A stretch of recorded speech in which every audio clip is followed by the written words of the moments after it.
State has its secrets, and Washington's got two faces. Rainforest on the coast, dry scrub in the east. One man seen it all, guerrilla grower. Outlaw teacher Sly, aka Loco. That's why Internet Pop partner with him, to learn, to log, to grow smarter. Oh, Loco walks through cedar shade, raindrops heavy where the rivers wave. Across the mountain, sun bakes ground, sandy loam, dust swirling round. He's run crops hidden deep in the pines, tracked the seasons, read the signs. Now his lessons feed the code, Internet of Pop walks the road. Partner with the pioneers, wisdom flows like a Loco. The system grows from where the west woods to dry east stone. CannaConvos makes the knowledge our own. Know your soil, he laughs, that's the start. Clay grips tight, sand falls apart. One strain thrives in the valley floor, another up high where the eagles soar. Think first growers debate, refine. AI listens, adjusts in time. Old hands teach, young minds learn. Together the cycle takes its turn. Internet of Pot ain't guessing, it's listening. Every tip from Loco gets lost. Yo, what up, everybody? You already know, Sly K Loco here with another episode of CannaConvos, and today is a real special one, guys. We got Scott from HerbsNow Dryer here. Bam, bam, bam, bam, bam. What's up, brother? I'm so glad to have you on around this time. Now, in the back, everybody, if you don't know about the HerbsNow Dryer, this is something that I just got turned on to by Chris from Crop Culture. I had him on the show, and he was telling me the story of how he got second place at a cup. I can't remember which cup, but using your dryer, and it was like blown away. I was like, oh my God, I've never really heard about this. So of course I had to shoot over a message and get you on the show, buddy, so we can talk about that. Now we also have some other special things coming up, so everybody make sure to stay tuned. Okay. Now, Scott, how are you doing today? Man, I am doing great. I'm feeling good. I just got over a cold the last couple days, so I am ready for this show. A lot of things been happening, so I ain't got really too much to complain about, other than maybe the economy is a little slow and the gas prices, everything. But that's a whole nother topic. But I'm still here. We're surviving, so I can't complain. I feel very blessed by God. Good, man. Good. Now, as the first question that I always ask everybody when they come to the show is, how did you come up with the name? How did you come up with the name of HerbsNow? Well, that's a funny question to ask. Believe it or not, the original name that I had picked for the dryer was called the Dope Machine. And nice. The president shot it out of the water. She said, there is no way in hell we're calling it the Dope Machine. And so I had to come up with another name. And the first thing that I came up with was, I didn't want to go with Canna, because at the time, everybody there was Canna this, Canna that. So I latched on to Herbs, and I was like, well, since we're speeding up the process a little bit, we're going to call it HerbsNow. And that also gave a little controversial twist to it, because a lot of people didn't like that word now. They wanted it later and proper. And in the very beginning, it was very controversial. So it was almost a perfect name for the product itself and the environment that it was going into. That's so dope. And now for those, I skipped over it a little bit, but for those who don't know, the HerbsNow Dryer is a dryer that will dry your herbs, all your your flowers, real quick. I think it's up to how many days? Well, 96 hours is an average time that the dryer encompasses the dry down process around, but your environment will determine the final dry time hour. So if you have a high humidity environment, like growers down in Florida or in the South, you could go up to 125 or 130 hours until the process is complete. So it does vary due to your environment, but average is about 96 hours. The buds are ready to smoke. So that's about 2, 4, 6, 8. That's about 4 days. 4 days. In about 4 days, you're going to be smoking, and you can start your curing process. This method is only drying. There is no curing. There is no delay of the moisture inside the bud. This method was based upon years of testing that I personally did myself. It took up to 5 years because I grew all the plants so I could do side-by-sides and have no excuses on what was different or if that was different. I kept everything the same. I did temperatures all the way from 60 degrees up to 145 degrees Fahrenheit.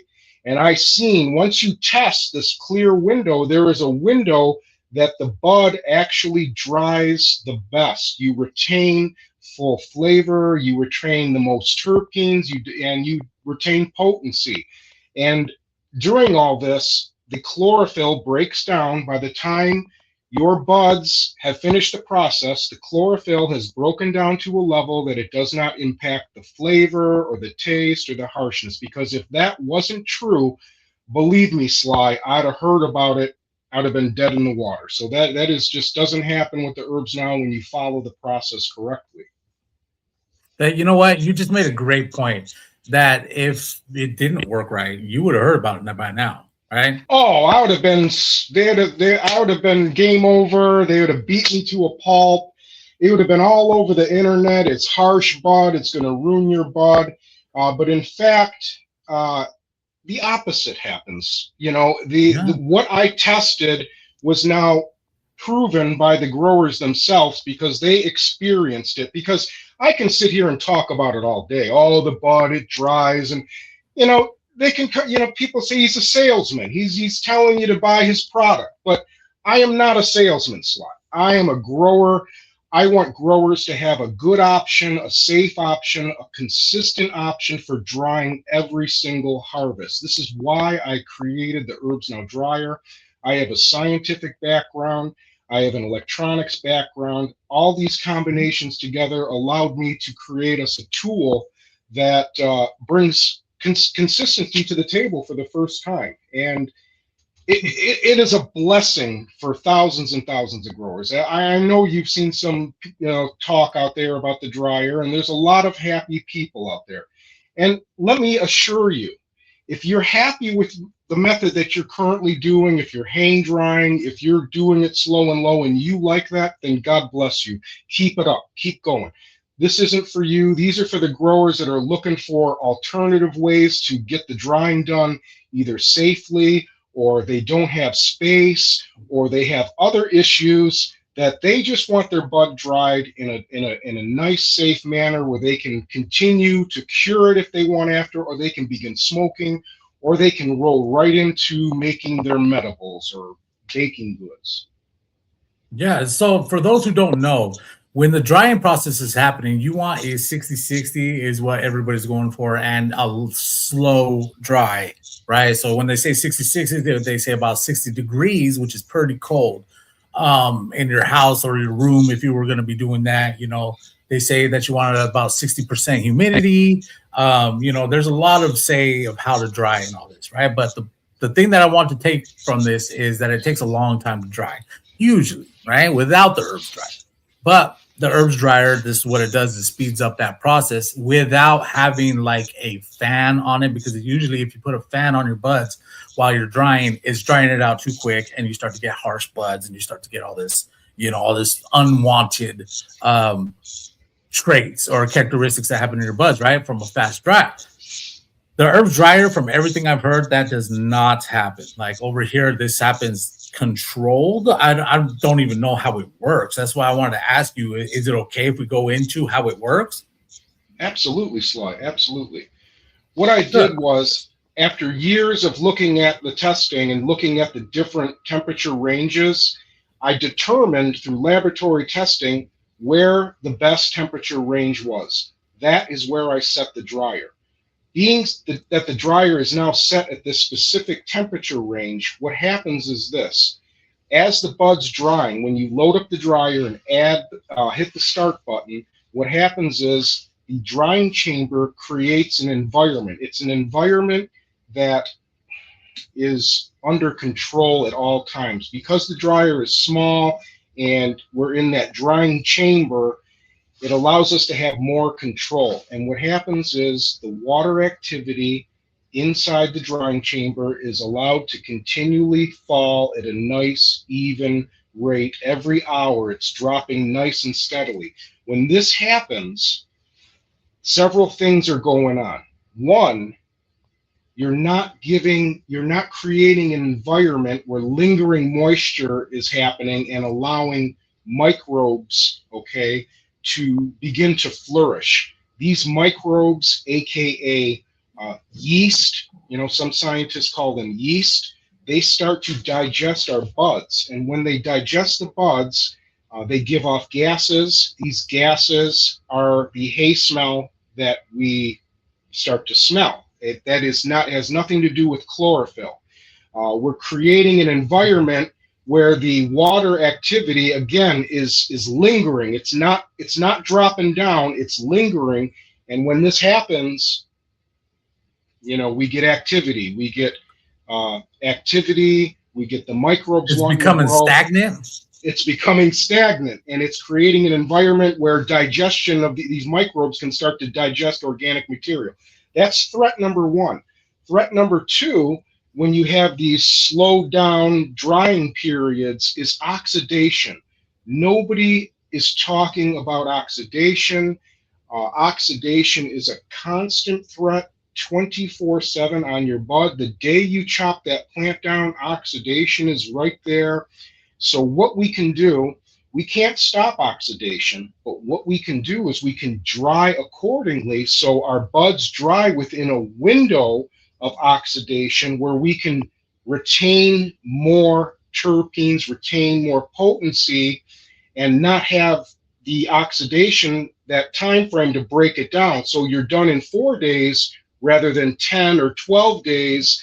And that was an extra 6 to 7 days that the oxidation had to break things down, to molecularly change THC, to change your terpenes to terpenoids. Now, terpenoids, they have their certain effects to them that are beneficial to many people and medical patients. But Sly, how many people going around say, hey, I'm waiting to get high on my terpenoids. We don't talk about terpenoids, man. My terpenoids are just off, yo. My terpenoids are banging, No, we don't want terpenoids. We want terpenes. So we want to save as many terpenes as we can. Well, so hold on one second. Reduce that oxidation. I've never even heard of a terpenoid. I didn't even know that was really a thing. Yeah, no, really? I have no idea. Did not know about a terpenoid. Okay, so what is a terpenoid? A terpenoid.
terpenoid is oxidized terpene.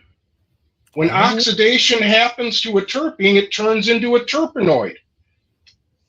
It is a reduced version of a terpene. It is a lesser, I'm using the word lesser. It is a lesser version of a terpene. It has been oxidized. Like iron gets like oxidized to rust. Yeah, exactly. Like now, rust is beneficial. We can mix that up with, say, aluminum oxide, and we can make ourselves some thermite. But we don't go around driving in a rusty car. You know what I'm saying? We don't want the rust. The rust is useful, but we don't want it on our car. So it's the same thing with the terpenoid. The terpenoids are useful. They're good for certain medical patients, but we don't want all the terpenoids on our bud. We want the terpenes.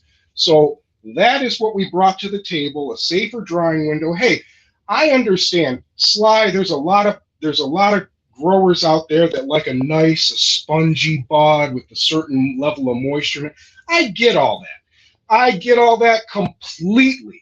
But first, before you want to get to that level of, sponginess that you enjoy, that is your preference, we want to properly dry our bud. Once it's properly dried, then you can screw around with the moisture till the cows come home. And you can do it safely. And here's the best part. It's under your control. There's no more guessing game. So you can let in a little bit of moisture at a time, a little bit.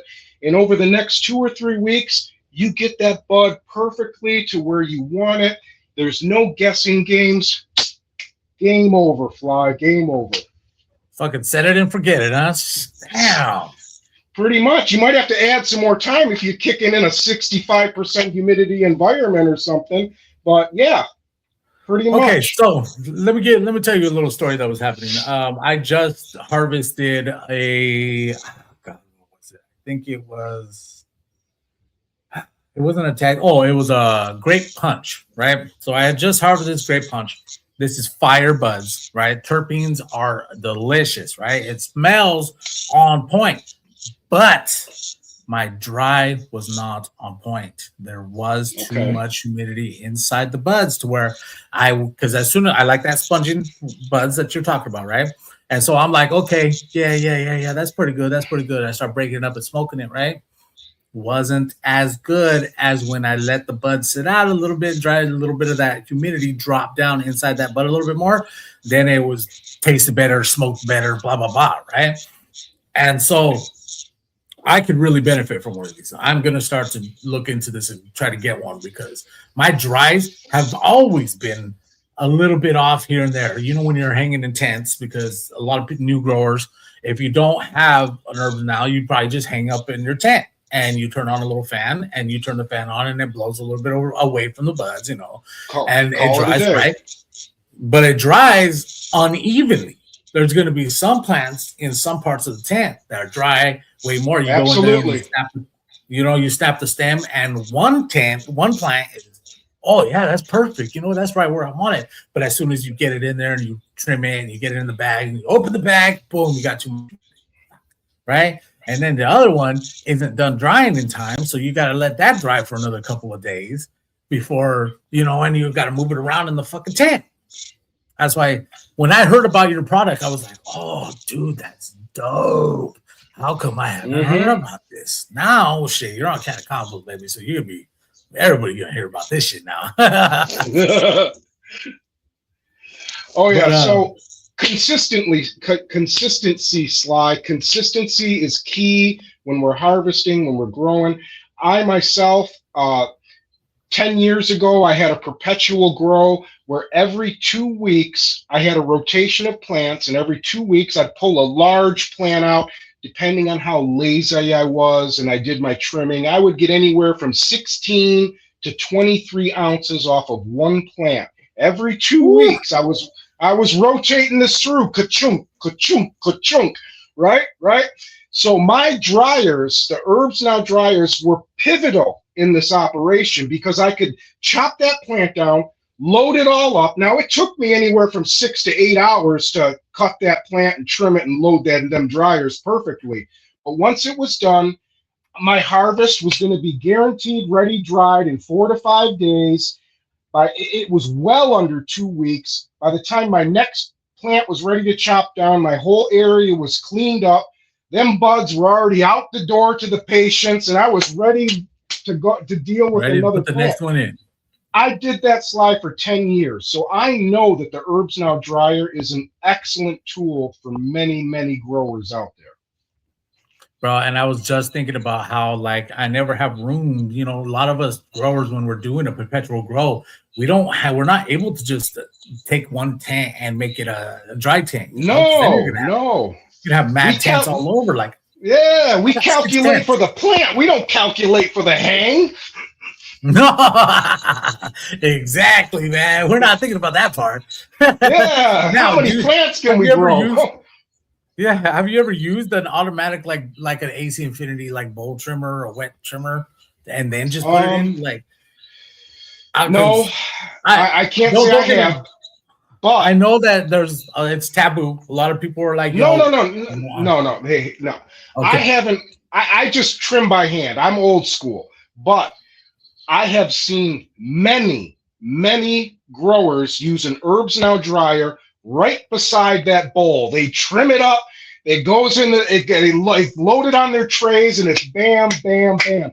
I even seen one video where they had that big automatic one, and it was coming right off the thing, and they were filling up their trays with it as it came out the other end. Now, I know it's taboo, and a lot of people that try combs and all this stuff, but hey, you got to do what you got to do. If you're moving volume and you're losing, how many trichomes you lose off it? I didn't do the math on it. It can't be much. You can't fuck them up that bad because the buds are still looking good when they come out. So, you know, whatever's getting lost, it can't be much. But all my point is, if that's what works for you, do it. I did it by hand. It's a bitch, but I turned some music on and I just do it, you know, and that's part of growing, you know. You kick back, you trim your plants, and just do whatever. Yeah, that's what I started to do. Like, I started because I've been sitting here and been like, I feel like I stepped away from the roots, so I started just like hand trimming just the fucking fat. And all the little ones, they go in the trim bowl. I'm not wasting time with that shit. You know? Hell yeah. There's and lots of advantages. It's all about time. Time. Now, new growers, when you start to get in a couple grows and you start to catch the bug, which I like to call it, and you got like 4 tents going and you got this perpetual grow happening, it's all on time. You have to have the right time. Okay, I'm setting this tent is in bed right now. It's going into flower. I need to time this right to go to this one for this one to be cut down to go into hanging, right? But we wouldn't have to do that. We would either not have to have a whole tent and not have to wait 10 days. You would have, you know, how big is it? It's approximately 13 3/4 inch in diameter. This is the lid. You can see it's bigger than my head. And here's a tray. I'd say maybe, yeah. You know, so that's like a 5 gallon, like a 5 gallon drip tray. Right? It's just over. This can fit just over a 5 gallon bucket exactly. So it's right there, and it goes up. You can add trays, so it gets pretty high. There's some growers out there. They're fucking stacking them trays 20 high, and really? Yes, there's nothing wrong with that. My issue is, though, when it starts to get too high, it's going to, you know, you could get a little wobbly or a little top heavy. And I don't want nobody, you know, leaning Tower of Pisa and this shit and everything goes everywhere, you know. But when you do start getting above 10 trays, like say if you used 12 trays, we're going to throw 12 out there. About halfway through your dry, say about the 48-hour mark, you're going to want to take the top half of the trays and rotate them with the bottom, because the dryer, the fan speed, the temperature, the way everything's set up, the thermodynamics, it's not set up for 15, 20 trays. You can't consistently dry all the buds, so you got to rotate the trays. Once you do that, it's no big deal. If you have 10 trays or less, you don't have to rotate shit. It's just when you start getting out of control with, you know, more than it was designed for, then you got to rotate. And which I'm imagining 10 trays is a lot of bud, right? I mean, how much is the recommended amount of flour to put into it? Well, it's not really a recommended amount. It's more of a skill set. It's kind of like, you know, as you use it more and more, you start to position those buds. You know how to put them. It's almost like a puzzle, you know. And with 8 trays configured a certain way, which I can show you real quick here. You can take 2 trays and you can remove the bottom out of the top tray, so you got this ring, and you put that on another tray. This one doesn't have the bottom on either, but let's just imagine this one does. With this type of configuration with the 2 trays, you can get 4 ounces of dried bud in it. Now, that, of course, corresponds with bud density. And if we put some wispy bud, if you put wispy bud in there, it's not magic. The HerbsNow is not magical. It can't make your bud more dense. It's not anything like that. But average dense what do you mean it's not going to do that? It's not what magical. Do you mean it's not going to fix everything? It's not going to fix it. In fact, the HerbsNow Dryer is almost like a lie detector test. Fire goes in, fire comes out. Garbage goes in, garbage comes out. It's just straight up, bro. It's yeah. Bars, so bars, my best numbers with 8 trays configured properly, and I had this dense bud that I was working with, 23 ounces of dried bud using 8 trays. 23 ounces. I even have it. I had a video of that, but it was on my other account, and the Instagram got taken away. Those cocksuckers over there at Instagram, so they can all burn in hell. But yeah, 23 ounces. That's with some practice. That's with some good, you know, nice, decent bud. Now, on average, using 8 trays, you can get 16 ounces in 8 trays. You can get 1 pound of dried bud in the HerbsNow Dryer using 8 trays. 16 ounces. I've done it many times. I've done it many times. Now, on my harvest, the way that I have it a perpetual grow, my plants don't get a pound off of one plant. I've never been able to do that, but I get about 6, 7, 9 ounces at one time. You know, it's up there. And I've always wanted to be able to fucking dry a pound, the quick status. Like, that would be so sick, bro. Like, it's good. God, it's now the hard part's trimming it. Yeah, the trimming is always the hard part. New growers out there, if you don't know, the worst part of growing cannabis is the trimming. All right, it's a trim gel. It's just, it is what it is. This is the worst, hardest part. As you got to go, your wrist starts to hurt. Now, for me, I had a whole crew of like 3 guys. We'd sit here and we would trim up buds all day. It'd be about 4 or 5 hours. We'd get it all done. Some of them wouldn't be as good as other ones because, you know, somebody's not as good as trimming. Yeah, with some lazy ones.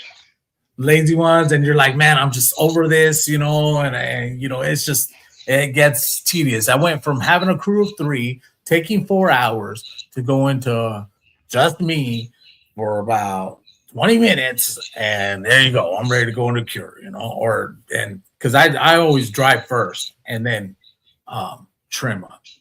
But that's only because I don't have something like that, man. Shit. I highly suggest everybody go check out this product, man. If we want to cut down these drying times, we need to. This is the check out. Yeah, absolutely. I invite you to check out my data website, HerbsNowDryer.com. HerbsNowDryer.com. I have.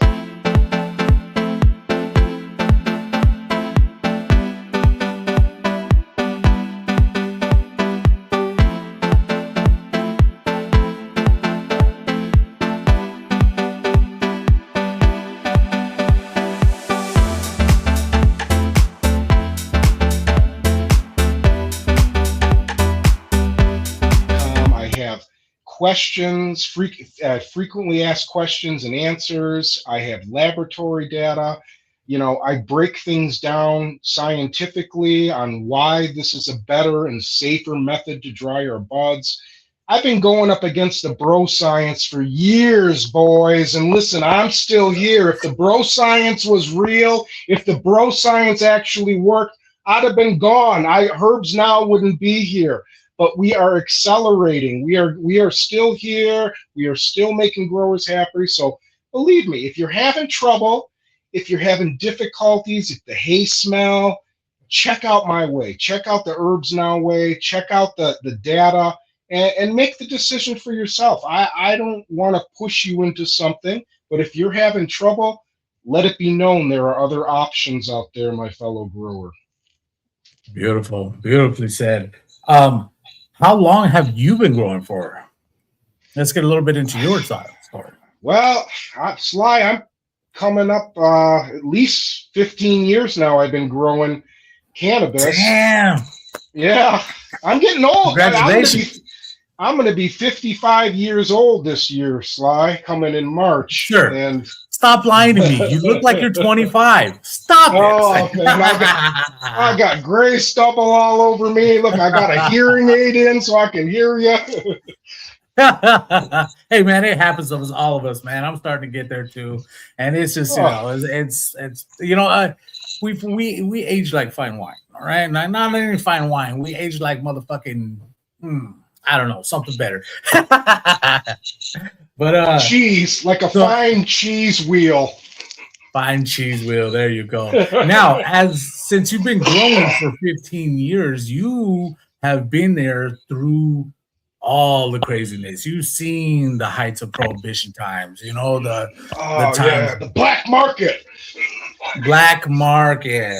times, right? And I just wanted to get into that a little bit. Do you have any crazy stories from back in those days that just you're like, man, you know what? This shit was wild. You wouldn't believe it.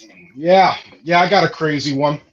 Shout out to the dope man, Mike, right? Mike, we pooled up all our money together for Mike, the dope man, Mike. And he said he had this fire shit, right? Fire. So we got together, we rolled up, he comes to the house, he brings the goods. This is back in the day when this was dark, right? There was no dispensaries. If you didn't have the dope man's number, you didn't get nothing, okay? It's just that simple.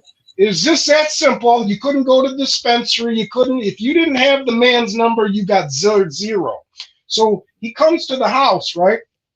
And we smell, man, this smells so good. Oh my God. There you go, buddy. Woo, we're all happy. Sly, this stuff must have been CBD or something. We smoked and smoked and smoked. Nobody was getting high. Nobody. We bought a pound of this stuff for $600 back in the day. That was unheard of. You couldn't get a pound for $600. So we're smelling it. We're like, man, this smells like good weed. What the fuck is going on? And we're roll another joint, right? Nothing, man. Are you getting high? And it must have been CBD. To this day, I don't even know what the hell it was. But that's a crazy you telling story. Me this motherfucker old-dooled you? He old-dooled us all, man. He old-dooled us all. And I never called him back again after that. I found a new dope man after that. Well, of course. Hey, he's over here like, yeah, I got their money, and I'm helping them kids. They're not out there getting high tonight. Oh, man. Talk about a sting, man. We got stung, and that weed, it smelled so good, too. It was like, why is this not getting us high? But later on, after I thought about it, the only thing I could come up with is it was some type of CBD strain that it smelled like weed, but they ain't motherfucking bit to get you high. It could have been that the one of the first CBD strands that I heard of that came around really good was White Widow. I heard White Widow was the CBD strain, and then there's the Charlotte's Web, where Charlotte's Web was a bred CBD one, I think. Yeah. And bro, to be able back in those days, if you got a CBD plant, it was small, right? And then so to get a CBD plant to be able to get a fucking pound to sell to somebody, dude, that's this motherfucker. That's savagery. So everyone else, I just want to add one more thing to that. Just so everyone knows, in my early days of growing, in the very, very beginning, yes, I did hang dry. When Michigan went medical, my wife happened to be working for Clonex, okay? The boys over at Clonex. Oh, yeah. I got to meet all those guys over there. They're a bunch of great guys. Scott, another person over there named Scott, Chip, the Gibson, boys, they're all awesome. And they got to know me, and after they knew that I worked in a laboratory and knew I had a good skill set, they said, "Why aren't you growing? You got to be growing." So I got into growing, and the first thing I did, and when I got into growing, Sly, I gotta have you, I was not rich. I didn't have a lot of money. In fact, I had to borrow some money to buy my ballasts and first set of lights and equipment to get going. So I was kind of in the hole. So I needed every gram of my bud. I couldn't afford to lose a bud to mold, to hay smell, to anything. So when I hung dry my plants for the first 2 years, I lost at least 25% of every crop that I grew to hay smell. Some of the jars would be like, "What the fuck is going on here? No, I need this money. I got to pay my loan back. This jar can't smell like hay. What the hell's going on here?" And then I'd give you some mold on it. I had fans going. And I know people, "Oh, you did it wrong. You did it wrong. You didn't have this." Let me tell you, for those of you that say it, I ran an inorganics laboratory for over 15 years. I know how to follow procedures. So the fan speeds were fine. The temperatures were fine. You know what was wrong? The slow and low methodology. That was what's wrong. And when you go slow temperature drying, when you go slow drying, you are just literally ringing the dinner bell for trouble and bad situations to happen. And that, my friend, is when I started putting my nose to the grindstone to figure out what was going on. And that is when I made the HerbsNow Dryer. So, and that's when it hit you, when you were like, "Yo, I got to make this. I got to make a difference. Like, I got to come up with this different way." Like, yeah, it hit me. It hit me because these methods I went through, just like everybody else does. They go to this website, they go to that website. The website tells them, "Oh, drying is the most critical," and it is critical. And it is critical. I'm not going to argue it's not critical. It's important. It's a very important step. And all the websites tell you, you want to go slow. You want to use these low temperatures. That right there, that is the signal of failure, my friends, okay? Because when it doesn't work out, when your buds start smelling fucked up, it had nothing to do with you. You did it correctly. I want you to know that. You are smart.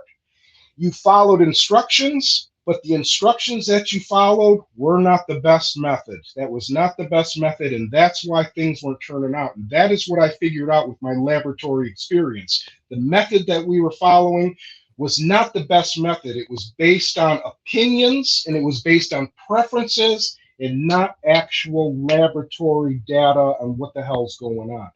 That's where I nailed it with the HerbsNow. That's why the HerbsNow is set to a temperature range that you cannot change. There's no plus or minus. I want to add 5 degrees. I want to take, no. We took all that out of the equation, my friend. All you got to do is put your buds in that machine and push the button, and it's game over. You wait, you sit there and you look at your buds, and that's what growers are telling me.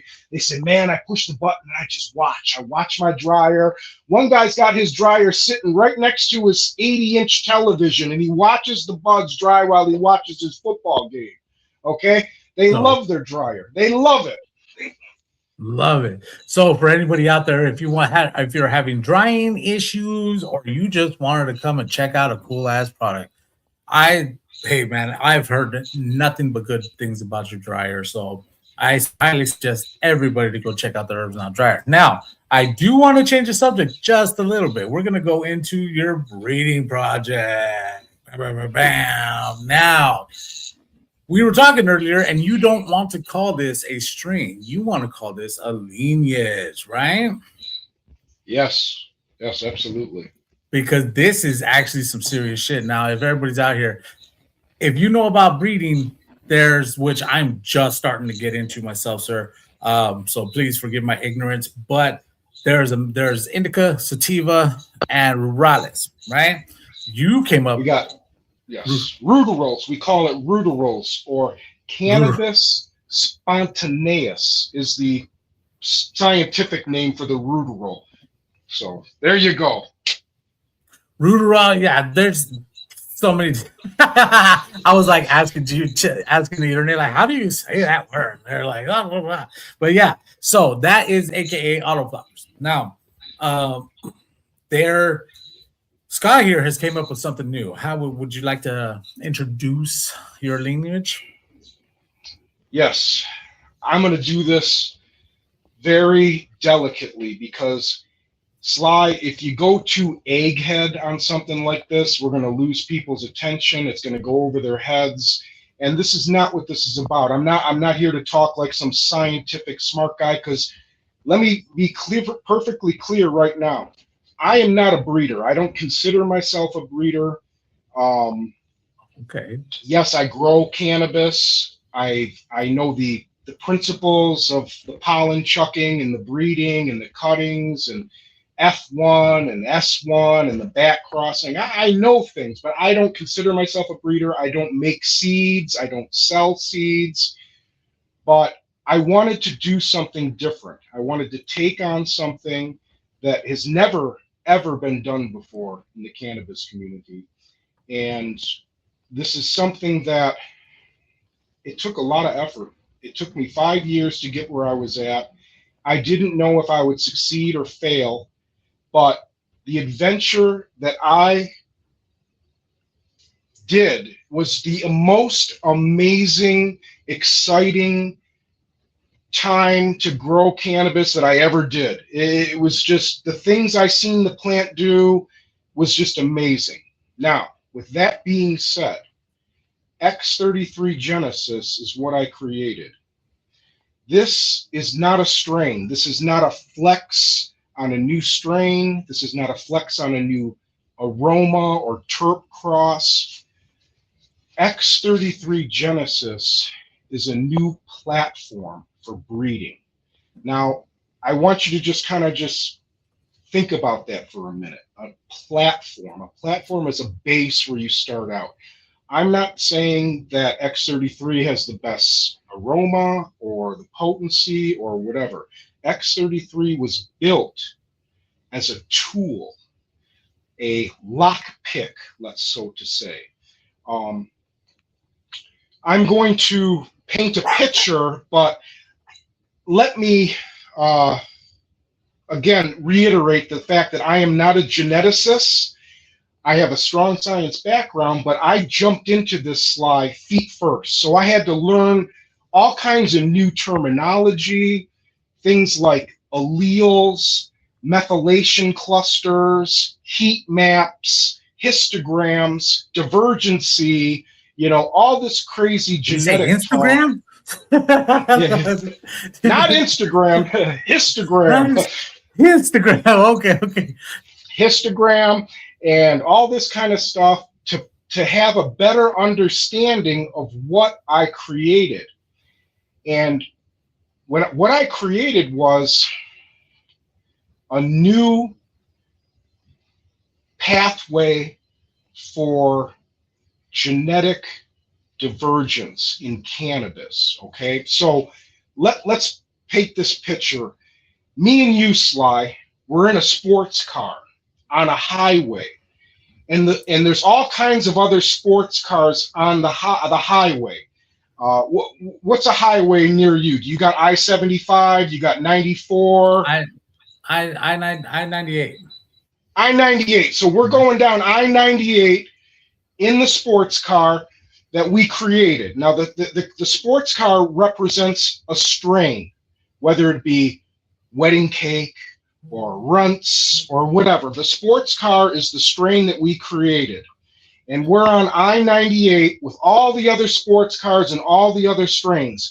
And I-98 represents the platform that cannabis currently grows on, the developmental platform that cannabis follows to assemble itself when it is crossed between strains. It has a certain genetic platform for assembly that it has to follow.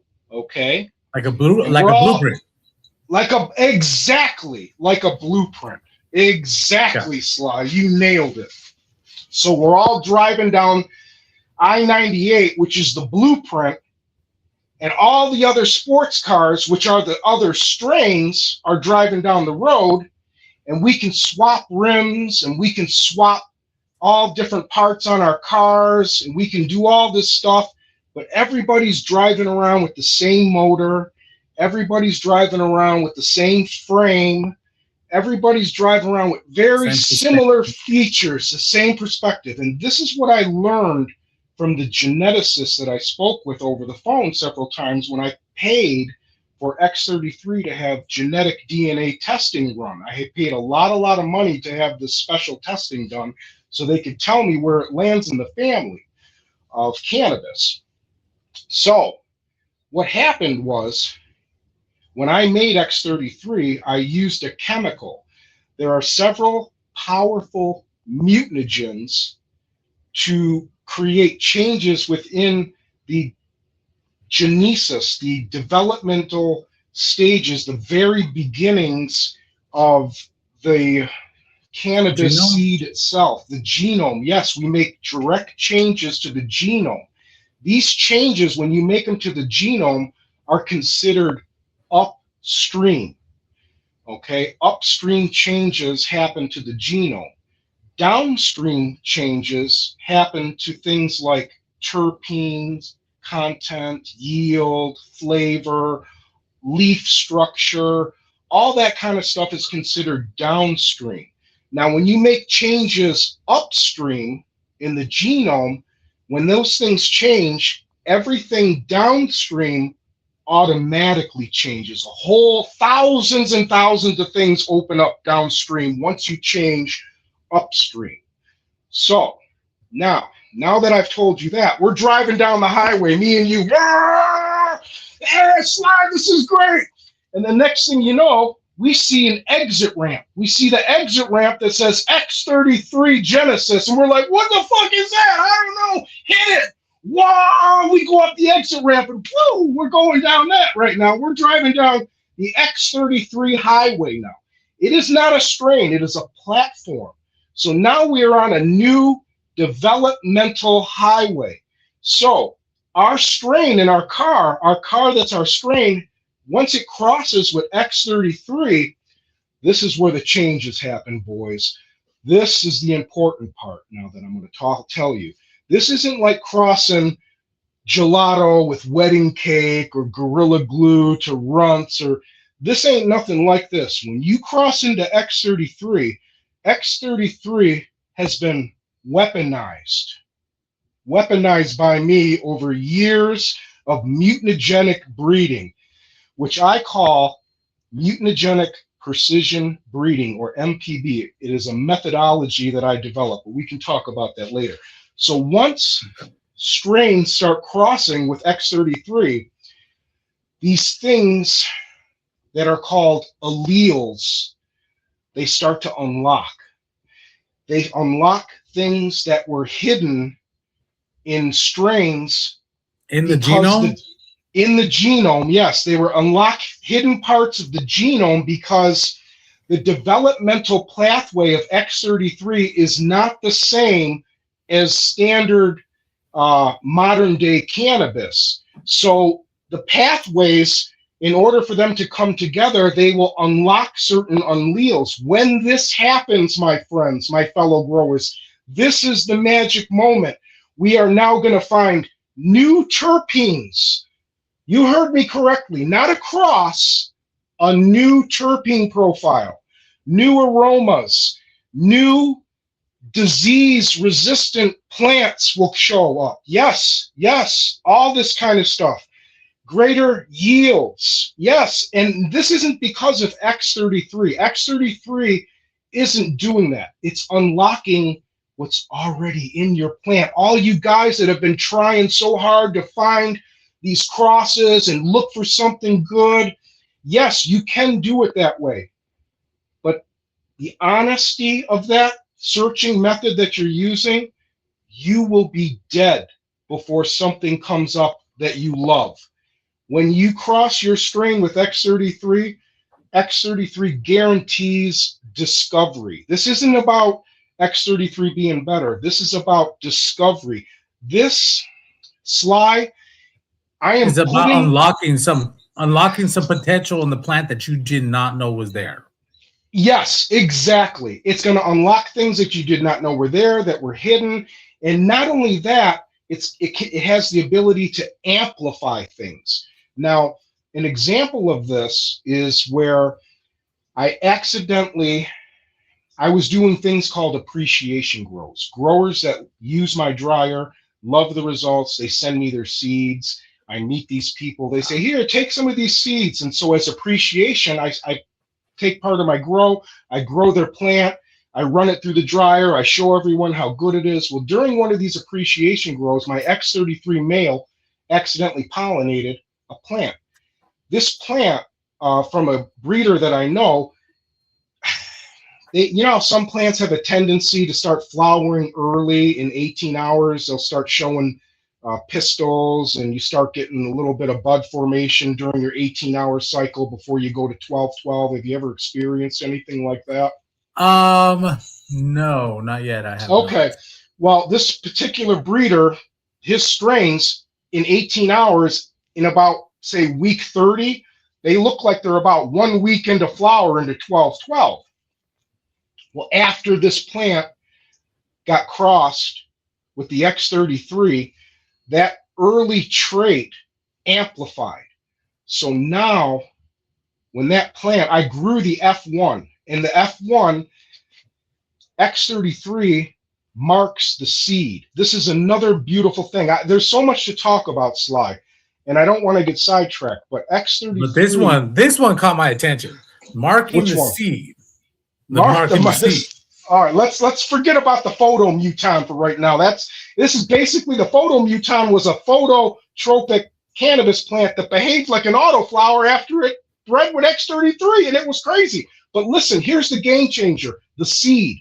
Guys, if you're a breeder, listen to me right now. If you're a breeder, if you're looking for something different, if you know something is special about your strain but you haven't found it yet, X33 Genesis can help you find it, okay? X33 Genesis has been changed at the genomic level. That means its seed structure is not like regular cannabis. So when you breed with it, your F1 seeds will have a marker on it. It'll have a keel ridge marker. You will see the seed will look bulbous. It'll look different. That is a trait indicator to show you exactly where the genomic information went into your strain, where everything combined perfectly. You now have a visual reference of what seed you can pick and move forward with before the plant is even grown. Nobody has done this yet. Not the $100 million biolabs, not Cookies, not Ethos, not Humboldt, nobody. And I know this because the genetics lab told me this. This is not something that I made up. This is direct talk from the genetics lab. Nobody has done this. This is going to change the game, and you are hearing it first right now on CannaConvos. That's right here. I did not plan this, guys. The laboratory data, the way it landed, you are hearing, this is epic information. If you are watching this now, share this video when you're done, because this is going to change the game. And here's the best part, guys. You've seen what other breeders did. You've seen when they found something special. What do? They charge you $500, $1,000, $1,500. I've seen for a seed out there, $1,500. I'm not like that, guys. I'm not like that at all. Here, I'm going to give you the keys to the kingdom on a silver platter. My X33 Genesis seed, by the end of this month, will be going out free in every box of HerbsNow dryers. And here's the kicker. Everyone that has an HerbsNow dryer currently, you're going to reach out to me. We're going to have a procedure, and I am going to get an X33 seed in your hands too. Yes, that's right. For free. It's a gift. That is right. It is a gift. This seed slide, I'm telling you, I asked the AI, I said, how much is a seed like this worth? What would these OG breeders sell my X33 seed for? What would they do? He said, Scott, they would sell this for thousands and thousands of dollars. They would milk it. He said, you are the Robin Hood of cannabis. You are giving power to the people by doing this. And I want to give the breeders power. We are going to bring back a sense of discovery. We are going to bring back discovery to cannabis breeding with the X33 Genesis. This is huge, and I know many of you are still trying to wrap your heads around this, why this guy that made a dryer came out of nowhere and is telling me that there is a whole nother level of breeding. Yes, I am. There is a whole nother level of discovery that nobody has done. I am the only one. Hello, anybody here? I'm yelling, Sly, there's nobody here. And it's awesome. I want you, if you are interested in this, I have an X group. It's called Mutagenic Precision Breeding, or MPB. It's on X.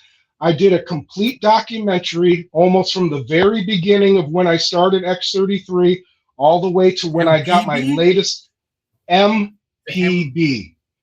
MPB. Michael Peter Boy. Got it. Yep. Mutagenic precision breeding. I got explanations on different chemicals. Colchicine is a mutagen. I compare colchicine to sodium azide to EMS, ethyl methyl. Hold on, I just sulfate. wanted to back up a little bit, and let's let this sink in for all the new growers. Now, new growers, there is a big thing out here for what is going on now. There's one point that Scott here was making, and that is the seed being able to have a genetic mark on the seed, right? This is huge for grower, for breeders, and for growers, period. You probably don't understand why, but let me fill you in a little bit. There is a huge thing out here of when you buy a seed from a company, you don't know for sure that it is exactly that strain. There's a lot of companies out here, I don't know how many, but there are some that sit here and are just selling seeds. It's weed, but is it the right? Is it the Gorilla Glue? Is it the cookies or whatever the fuck, right? With Scott's invention here, that means that when you have a cross of blueberry muffin, you know for sure that is blueberry muffin because the seed has the stamp. This is huge. Nobody else other has this. Okay, now usually you would have some seeds with like tiger stripes or something. Even the tiger stripes that I just learned, you can wipe those off. I'm assuming you're not going to be able to wipe these marks off, right? Oh, Sly, you are so correct. When X33, now let me tell you something. This is going to all the copycats out there. This is going to all the genetic thieves. Go to my MPB page and read the post I did on the genetic thieves. This is awesome. And you breeders, you're going to love this. Okay, so let's just paint a hypothetical picture. And I'll keep going, Sly. We got all the time in the world because I know you can edit or whatever. So we can keep talking. You just tell me when to shut my mouth, buddy. So here's the beautiful thing. You're a breeder, right?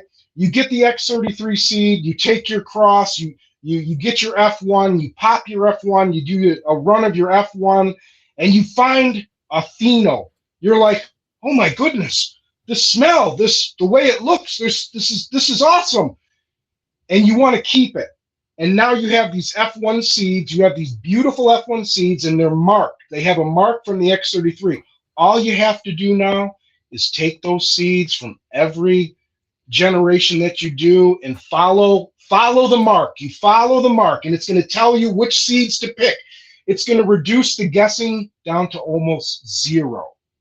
Okay, it's a total game changer. And here's the thing, that mark on the seed, you can't breed it out. It's upstream. It's upstream. It's not a terpene. It's upstream. You can't get to it. You can't breed it out.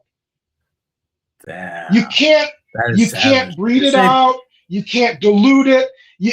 It'll always be there. It's there right from, it takes a brand and it's branded right on your string now. So it's a safety factor for you. So the breeder that creates Banana Dream Pie X, okay? When he puts that out there now, the genetics thief can't steal it because now it has a mark on it.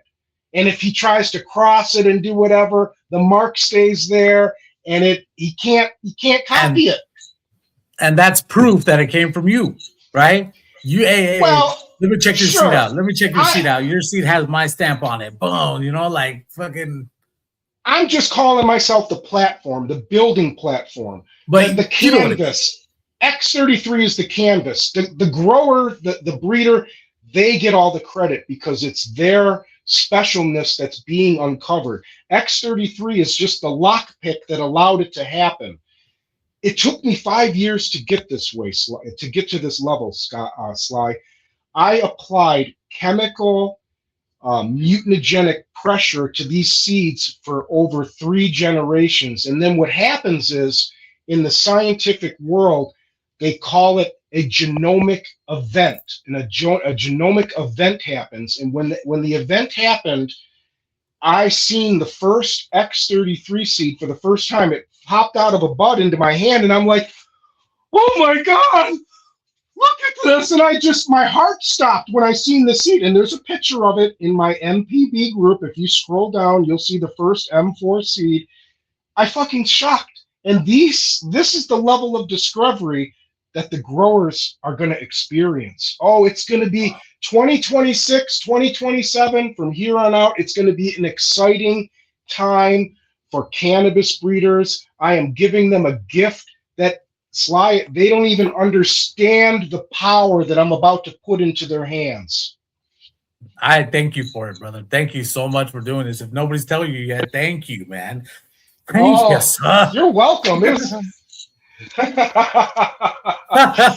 Now we are at our 58-minute mark, and that is a perfect way to end the show. Good job, gangster. Absolutely amazing. Now, I do have one last question for you, and then we'll get to sponsors and wrap this up. What is your advice for the new grower that's just getting started out? Well, my advice for the new grower is this: keep it simple. Don't get lost into all these crazy mixes that they have for you out there, all these regiments for nutrient lines and craziness. Keep it as simple as you can. Remember, this is a plant. It's going to want to live. It's going to want to survive. It is cannabis. It is a weed. It is tough to start out with. We're not growing an orchid, so don't worry about hurting it or babying it. As long as you keep your plant and in your grow within a specific parameter, you're going to be fine. You're going to be fine. Don't overdo it. Increment slowly.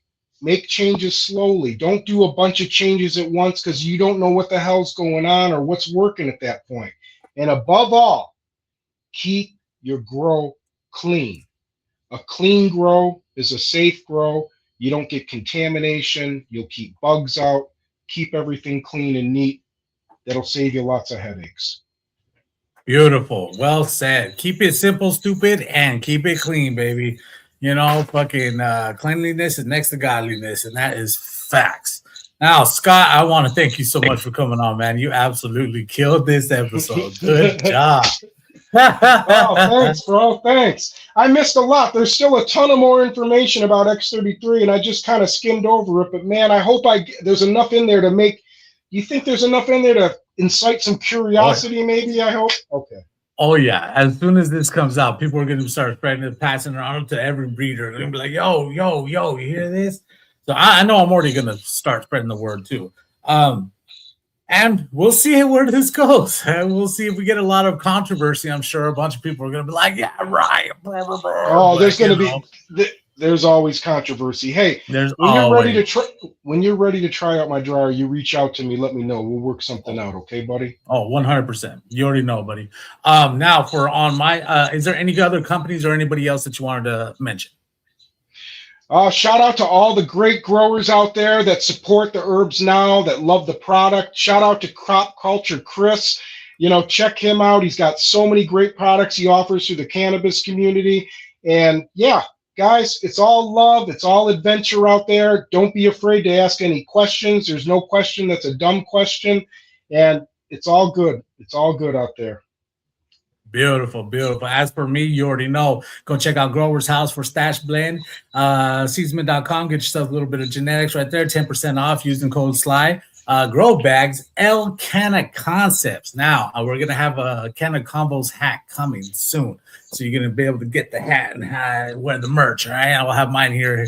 Also, don't forget about Oggo Grown, Gambit Grows, and the Internet of Pot. Now, Scott, this is my thing. My announcement is the Internet of Pot is almost ready to come into everybody's hands. We just got it into beta testing. Now, if you don't know what the Internet of Pot is, Scott, this is my new website / app where we're going to have the virtual logo, which is kind of like a grow log.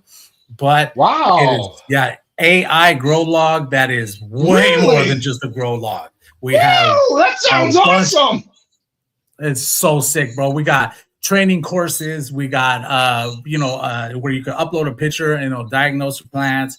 You got tips. You got fucking like the log part is absolutely beautiful, bro. And I know a lot of people hate AI and shit, but you know what? That fucking shit is awesome. And I say use it till it kills us, like Terminator. We'll kill it back if we have to. But you know what? It is awesome shit. I used AI to develop X33 Genesis. If it wasn't for AI, my ability to ask the scientific questions to AI to get the answers, it would have been a mess. It would have been a heartache. But the AI made it awesome. So what you just said, man, that just sounds amazing. It's perfect, bro. So we have it in the testers' hands right now.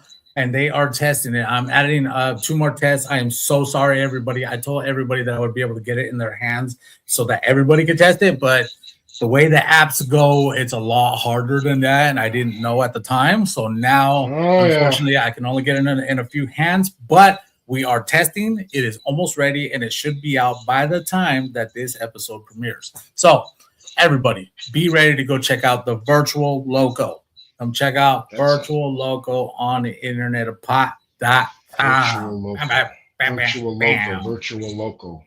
Virtual loco, Pepe. Come check me out. I'll send you the link so you can come check it out and sign up and all that. Right now, like I said, Scott, you killed it, man. Good job, and thank you so much for coming on this episode of CannaConvos.